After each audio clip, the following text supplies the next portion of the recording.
Patrick Verspieren, un grand merci de nous accueillir au Centre Sèvres. En plus, je crois que vous êtes très sollicité puisque vous participez à un colloque demain, également ici, sur les questions de fin de vie des personnes âgées et handicapées. Donc un double merci d'être là pour nous éclairer sur un sujet assez abrupt, hein, puisque vous allez nous parler des demandes de mort. Trois mots pour vous présenter, même si je pense que tout le monde vous connaît. Donc vous êtes jésuite, vous enseignez l'éthique biomédicale, vous avez été responsable du département d'éthique biomédicale du Centre Sèvres jusqu'en 2011. Vous vous intéressez aux questions éthiques soulevées par la fin de vie depuis les années 70 et plus généralement à l'éthique du soin. Vous avez publié de très nombreux ouvrages sur les questions les plus épineuses, les états végétatifs chroniques, les questions de consentement, d'autonomie. Voilà, donc vous êtes particulièrement bien placé pour affronter ce sujet des demandes de mort qui émergent à l'hôpital, à domicile, et comment il faut les entendre et ce qu'elles révèlent. Eh bien, merci. Est-ce que vous m'entendez ? Oui. Alors, je vous avoue que je suis bien embarrassé et que depuis 10 minutes, un quart d'heure, je me dis, mais comment commencer ? Comment commencer la réflexion que je dois mener, les attitudes devant une demande de mort ?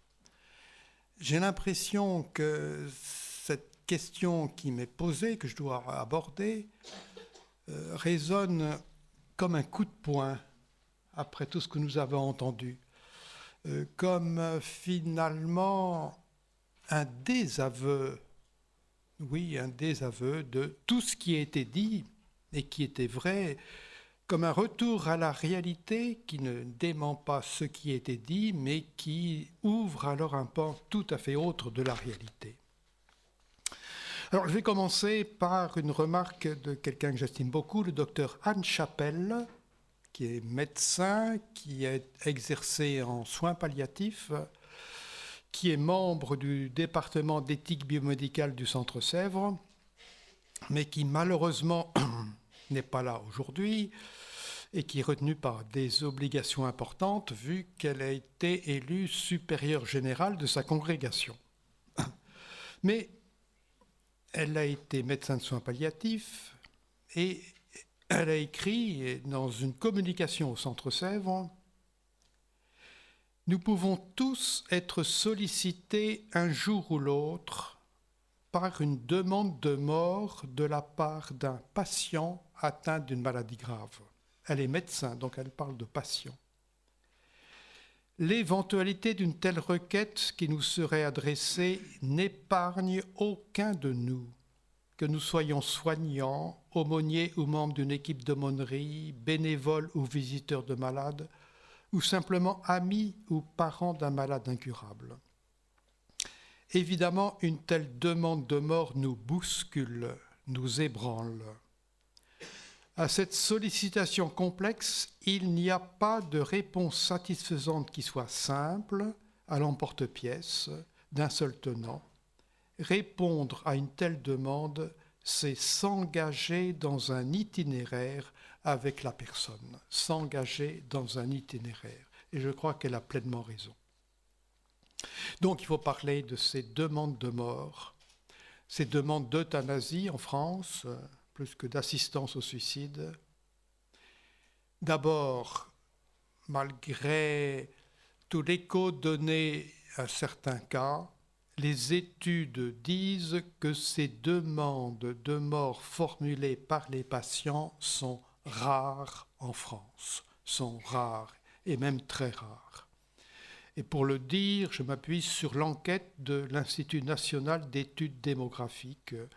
Je n'ai pas le temps de développer davantage, vous pouvez vous y référer, elle est parue en novembre 2012.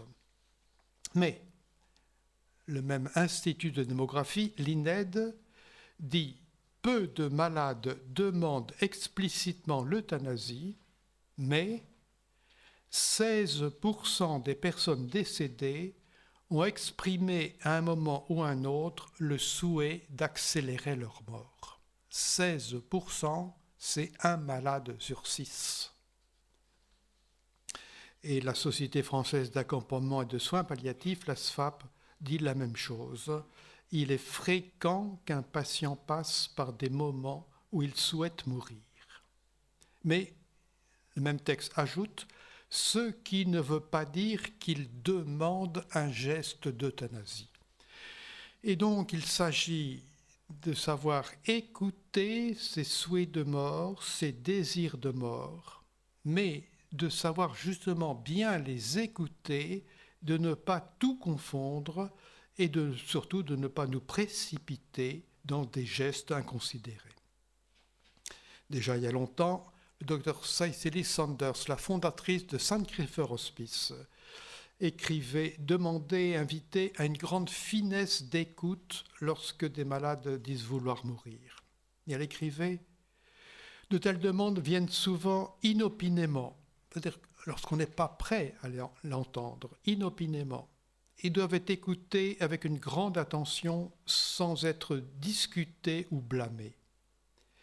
Les malades utilisent ces mots pour transmettre des messages très différents et il est essentiel que la réelle signification de cette demande particulière soit soigneusement tirée au clair. Et je pense qu'elle avait grandement raison. Donc il y a d'abord des malades qui expriment des souhaits de mort. Ce sera mon premier point, les souhaits de mort. Les malades expriment leur lassitude au terme d'une longue évolution de la maladie. Ils souhaitent la mort. Mais en même temps, ils peuvent évoquer des projets d'avenir, c'est-à-dire qu'ils disent vraiment c'est long, j'attends, alors chacun selon son style, j'attends la mort, j'attends que le bon Dieu vienne me rechercher. Mais 5 minutes après, ils vont vous parler de leur désir d'aller en vacances à tel endroit ou de rester en vie pour participer au mariage d'une petite fille. Donc l'ambivalence est fréquente en fin de vie. Et en plus, ce qui complique les choses, c'est que ce que dit le malade peut varier selon les interlocuteurs. Et parfois, il parlera d'un désir de mort ou d'un souhait de mort aux personnes les moins dangereuses, c'est-à-dire à l'aide-soignante, beaucoup plus qu'au médecin, et même peut-être pas à l'infirmière, parce que l'infirmière, elle, pourrait faire une injection. L'aide-soignante, on peut lui dire qu'on désire mourir. Donc, tout peut s'enchevêtrer, les désirs et les peurs, si bien que Anne Chapelle, encore une fois, que je cite, dit « Devant quelque chose qui tourne autour d'un souhait, d'un désir de mort, elle dit « La première réaction doit être se dire « Qui demande quoi ?» Attention à ne pas nous méprendre. » Alors, lorsque nous percevons ainsi une lassitude de vivre, un souhait de mort plus ou moins ambivalent, il est évidemment bon que nous exprimions à la personne ce qui nous relie à cette personne, notre amitié, notre amour, dont il était si bien parlé tout à l'heure, l'attachement que nous avons pu construire avec la personne. Le malade oscille entre désir de vie et souhait de mort. Il s'agit de renforcer le lien que nous avons déjà pu tisser. Alors je pense que beaucoup d'entre nous ont déjà vécu cette expérience de relation, et d'une relation qui peut être intense ou même très intense. Les psychanalystes ont parlé d'un éventuel embrasement du désir chez les personnes en fin de vie, avec une très grande appétence relationnelle et une demande de très grande proximité. Or, et ça a été bien dit tout à l'heure par Anne-Dauphine, sur chacun de nous pèsent des contraintes, nous avons nos limites, il faut en tenir compte. Donc je répète ce qui a déjà été dit plusieurs fois, il est important de savoir nous risquer dans la relation sans nous laisser entraîner trop loin. On a parlé aujourd'hui de juste distance, on a parlé de risque d'épuisement. Et pour ma part, à des familles que je reçois, j'essaye de dire il est important d'être présent, mais pas forcément d'être toujours présent. et peut-être de renoncer à être présent au dernier moment. Ce n'est peut-être pas ça qui est le plus important, mais être présent dans la vie. Mais il s'agit donc de faire preuve de compassion, oui, comme le disait Anne Dauphine, mais non pas d'arrêter de vivre soi-même. Et c'est si l'on continue à vivre soi-même que l'on pourra aider l'autre. Donc, nous risquer dans la relation sans nous laisser aller trop loin. Il nous faut faire preuve de prudence et puis aussi faire confiance aux autres et donc trouver des relais. Des relais pour l'une auprès de son mari, mais dans les familles auprès des autres membres de la famille et pour les professionnels auprès des collègues. Mais il peut y avoir des véritables demandes de mort. Ce sera mon deuxième point, les demandes de mort et certaines manières d'y répondre. Alors ces demandes réelles de mort suscitent le plus souvent, chez nous qui l'entendons, un profond malaise. Ça peut être ressenti comme un désaveu, comme une accusation. Tu ne m'as pas assez aidé. Et de toute façon, ça provoque d'habitude, chez la plupart des personnes qui l'entendent, un grand trouble. Ça a rapport avec la mort et d'une collaboration avec la mort. Je te demande de m'aider à me faire mourir. Et donc, oui, tout cela nous bouscule, nous ébranle. Mais la réflexion menée aujourd'hui, spécialement dans les milieux de soins palliatifs, conduit à affirmer qu'il importe d'écouter le malade, même dans sa demande de mort, d'écouter le malade quoi qu'il dise, d'essayer d'entendre ce qu'il a à dire pour découvrir ce qui le mène à parler ainsi et découvrir de véritables besoins auxquels le soin a vocation de répondre. Autre remarque, attention à l'émotion que cela peut susciter, cette demande, cette image de compassion qui nous pousserait à dire « Eh bien, j'essaye de répondre à la demande de l'autre », par amour pour l'autre, et donc le danger d'un passage à l'acte impulsif. Le Comité national d'éthique écrit « Si la mort peut être souhaitée par une personne », et c'est un fait que la mort peut être souhaitée par des personnes, notre société a d'abord le devoir de tendre la main à ceux de ses citoyens qui ont besoin qu'on les aide à vivre, qui ont besoin qu'on les aide à surmonter une perte d'espoir, et notre société a toujours aspiré à mieux le faire. Tendre la main, c'est écouter avec empathie, découvrir les raisons de la souffrance, offrir une présence attentive, une présence qui essaye de discerner les ressorts de vie qui existent encore. Et si on a le temps, je pourrais expliciter un peu quelques exemples de cette découverte de ressorts de vie, mais aussi de trouver des remèdes appropriés, d'aider la personne à dépasser les doutes qui l'assaillent. C'est tout un problème. Aux soignants, je recommande d'aller consulter les recommandations de la SFAP, la Société française d'accompagnement des soins palliatifs, sur justement l'écoute des demandes d'euthanasie. Et la SFAP recommande de laisser la personne exprimer ce qu'elle ressent. Ça permet ensuite d'essayer ensemble, en équipe, d'évaluer les différents facteurs qui jouent dans la demande.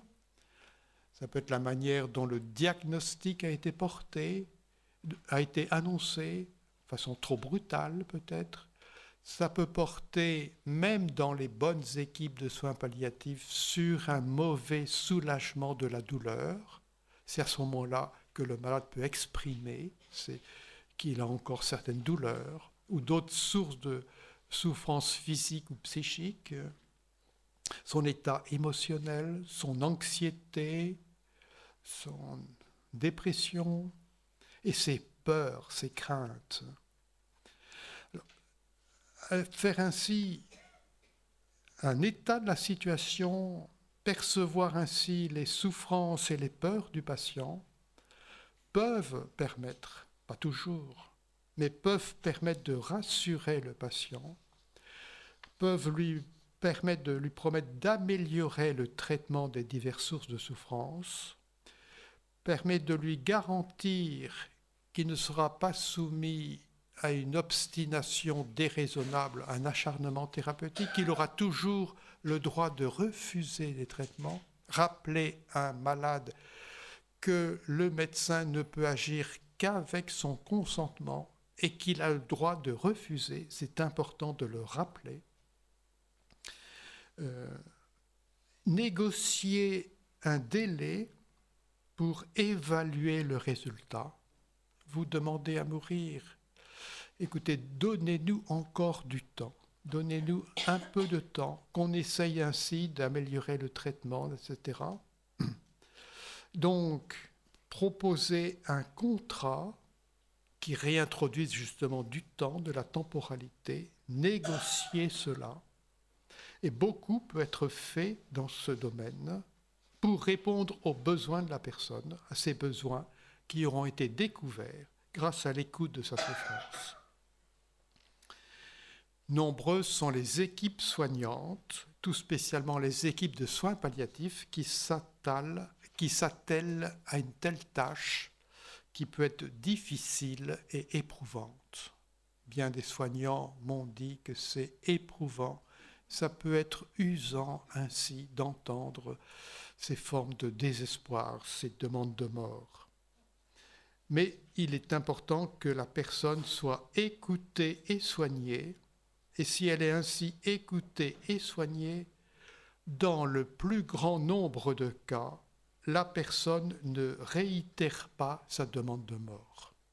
Je dis bien écouter et soigner, et le plus important est peut-être l'écoute, parce que l'écoute permet non seulement d'adapter les soins, mais elle rétablit la communication humaine et restaure, si nécessaire pour le patient lui-même, le statut d'une personne digne d'attention et donc digne d'estime. Et cette question d'estime par autrui est capitale parce que ça permet, dans bien des cas, à la personne de retrouver l'estime de soi, l'estime d'elle-même, la redécouverte que sa vie a encore une certaine valeur aux yeux des autres. Or, c'est ce jugement de perte de valeur qui est derrière beaucoup de demandes de mort. Et j'en viens donc à mon troisième point, ces demandes de mort qui subsistent, parce qu'il y en a qui subsistent encore, même quand beaucoup a été fait pour essayer de soulager la personne.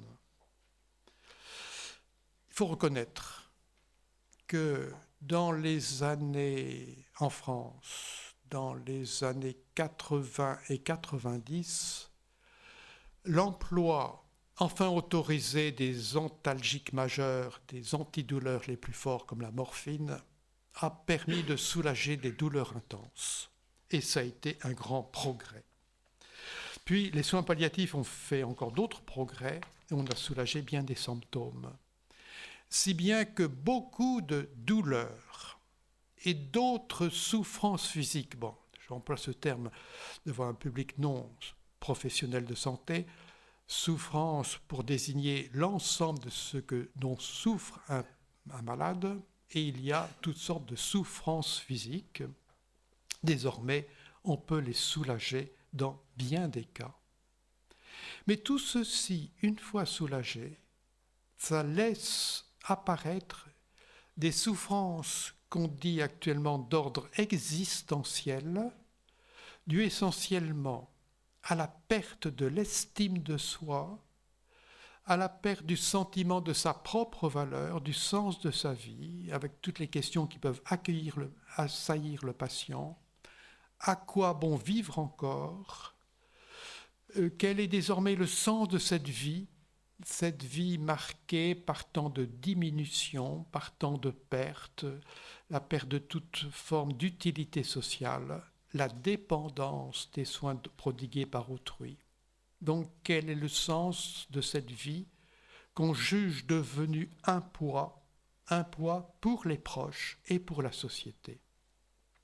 Alors, toutes ces pertes, toutes ces altérations du corps, modifications du corps, les pertes d'autonomie, peuvent provoquer une dépression chez la personne, mais plus profondément, une dépression au sens psychiatrique du terme peut être traitée par des antidépresseurs. Mais il y a plus profond que cela encore, qu'on peut appeler une dévalorisation ou une démoralisation, une perte de la valeur de la vie aux propres yeux de la personne, une perte de sa propre valeur. Bon, voilà la source de demandes de mort qui subsiste malgré les efforts des équipes soignantes. Et à cela, il n'y a pas directement de remède médical. Il n'y a pas de remède médical direct. Alors se pose la question, et ça sera mon 4e point, du recours aux pratiques de sédation. Pratiques de sédation, c'est-à-dire au fait de diminuer l'éveil de la personne pour diminuer la conscience de ce qui lui arrive. Alors, les médecins distinguent l'éveil, la vigilance et les contenus de conscience. Mais pour avoir un contenu de conscience, il faut être éveillé, ou plutôt en termes médical, il s'agit que la personne soit vigilante, et donc on peut jouer sur cette vigilance pour provoquer, et c'était dit ce matin par le docteur Gomas, soit une somnolence, mais ce n'est pas encore vraiment une sédation, soit une sédation plus profonde, pouvant aller jusqu'à une forme de coma thérapeutique. À ce moment-là, on pense que la personne n'est plus guère consciente ou plus consciente du tout. C'est ce qu'on appelle une sédation profonde. Il est possible ainsi, quel que soit le type de souffrance, d'épargner à quelqu'un la conscience de cette souffrance, donc la souffrance elle-même, en provoquant ainsi une sédation. C'est devenu le cœur des questions juridiques et éthiques autour de la fin de vie. Et c'est une des questions principales, que dire de la sédation, du droit à la sédation en fin de vie. Et c'est de cela essentiellement que doivent parler messieurs Leonetti et messieurs Claes. Au début des années 90, il est paru, après hésitation, et pour ma part, j'ai été amené à prendre position justement à partir du début des années 90, il a paru acceptable d'induire une sédation profonde chez les patients en toute fin de vie, atteints de symptômes très éprouvants, réfractaires à tout traitement, alors que la mort était très proche. Bon, symptômes très éprouvants, comme le fait d'être dans une situation d'asphyxie terminale en cas de cancer du poumon, par exemple. Le caractère extrême de l'épreuve paraissait justifier l'abolition de la conscience. Mais nous étions, tous ceux qui en parlaient, nous étions tous conscients du risque de dérive, c'est-à-dire de généraliser ça sans justification suffisante. Alors, depuis les années 90, la sédation en pratique s'est diversifiée. Les médecins ont inventé des sédations de brève durée, par exemple pour faire un pansement très douloureux, des sédations transitoires de quelques jours, des sédations intermittentes qui permettent, pour les personnes très anxieuses, leur permettent de passer de longues nuits, mais de rétablir la communication au milieu de la journée, et des sédations continues, maintenues plus ou moins longtemps, maintenues le cas échéant jusqu'à la mort. Et j'entends encore les questions, il y a quelques années, des sédations continues maintenues jusqu'à la mort, mais est-il acceptable de faire des choses pareilles? Et je me souviens de discussions avec des médecins de soins palliatifs disant « Allons-nous réveiller la personne alors qu'elle serait dans un état d'asphyxie pour la remettre dans cette angoisse très profonde d'asphyxie ?» Donc il fallait accepter des sédations continues, maintenues jusqu'à la mort, pour épargner d'intenses souffrances réfractaires. Seulement, ça ne peut pas être une réponse générale à la souffrance. Cela ne peut pas être une réponse générale à ces souffrances pour souffrances psychiques ou spirituelles existentielles. Parce qu'une sédation ne peut pas être maintenue très très longtemps. Car la durée du temps qui précéderait la mort serait dans bien des cas jugée insupportable et entraînerait des demandes d'euthanasie. Donc pourquoi recourir à la sédation pour éviter des euthanasies alors qu'elle conduirait à l'euthanasie?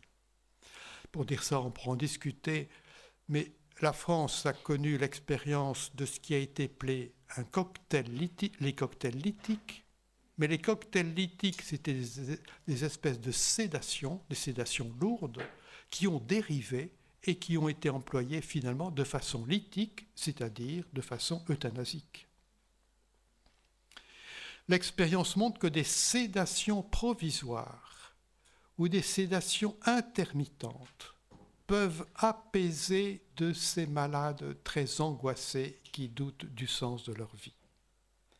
Il faut donc savoir y recourir, mais ce n'est pas une panacée.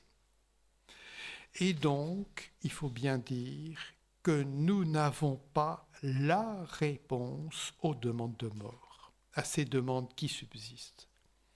Il faut bien reconnaître que le soin et l'accompagnement en cas de demande de mort maintenue après tout l'effort fait pour soulager le patient, que ce soin et l'accompagnement seront difficiles, seront inconfortables et seront usants et éprouvants pour le patient, ses proches et les soignants.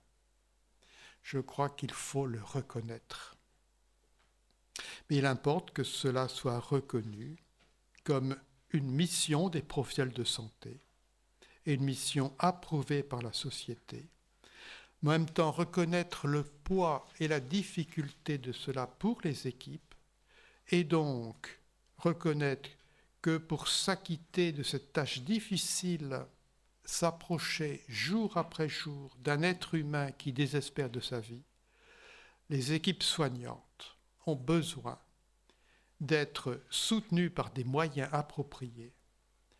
Et ils ont besoin d'être soutenus par une législation qui reconnaisse l'importance de cela, l'importance de soigner sans provoquer la mort. Parce que comment persister dans cette œuvre d'humanité si la loi autorise de se dispenser de ces efforts en mettant fin à la vie? Alors le caractère éprouvant de cela explique des revendications d'une acceptation sociale de l'euthanasie. Mais y venir, et c'est tout le débat actuel, y venir ouvrirait une autre ère de la pratique de la médecine. Et ça a été souligné dans le débat de la deuxième partie de la matinée. Ouvrirait une autre ère de la pratique de la médecine. Bon, j'ai parlé de sédation et de sédation destinée à épargner des souffrances sans chercher à abréger la vie. J'en viens à mon dernier point, qui ne sera pas long, l'expression de sédation terminale. Sédation terminale, expression qui était employée depuis bientôt 2 ans, qui se trouve dans le rapport du professeur Sicard. Or, parler de sédation terminale, de quoi est-ce que cela parle? Sinon de mort provoquée sous couvert de sédation. sédation terminale, sédation pour que la vie se termine. C'est finalement cela qui est exprimé par derrière. Alors c'est l'objet des débats ces jours-ci. La presse a rendu compte du conflit entre M. Claes et M. Leonetti. Alors je cite des extraits de l'article de M. Béguin dans Le Monde du 28 novembre, monde.fr. Il disait « La loi autorisera-t-elle la sédation profonde et terminale jusqu'au décès ou seulement la sédation en phase terminale dans le but de faire dormir le malade avant qu'il ne meure. Dormir avant de mourir pour l'un, sédation forte dans le but d'aider à mourir pour l'autre. Tel est le débat selon le journaliste. Mais sédation pour aider à mourir, je pense que ce serait de l'euthanasie masquée, mais même dormir avant de mourir, est-ce que cela peut être proposé comme règle générale?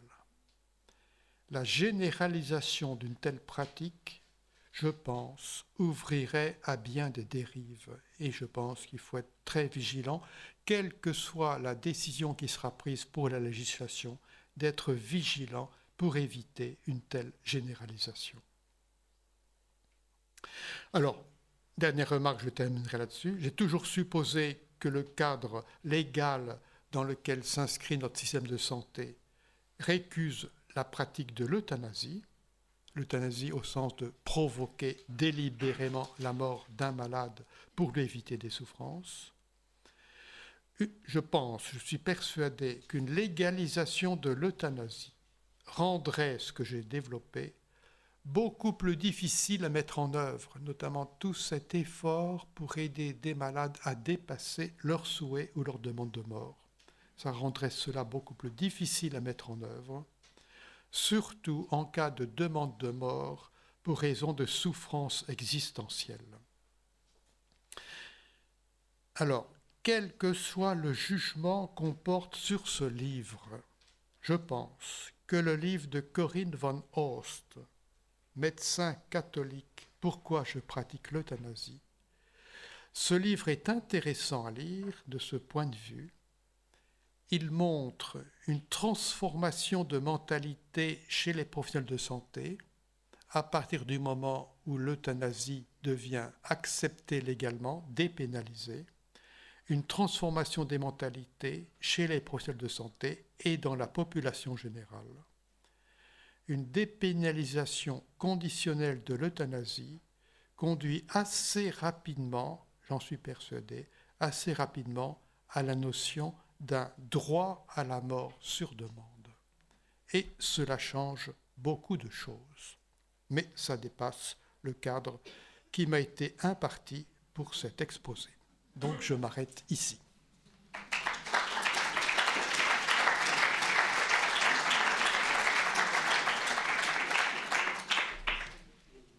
Est-ce que vous pourriez néanmoins approfondir votre crainte sur une éventuelle généralisation, si jamais une sédation, le fait d'endormir le patient avant sa mort, même sans la provoquer directement, quel est ce risque de généralisation dont vous parliez?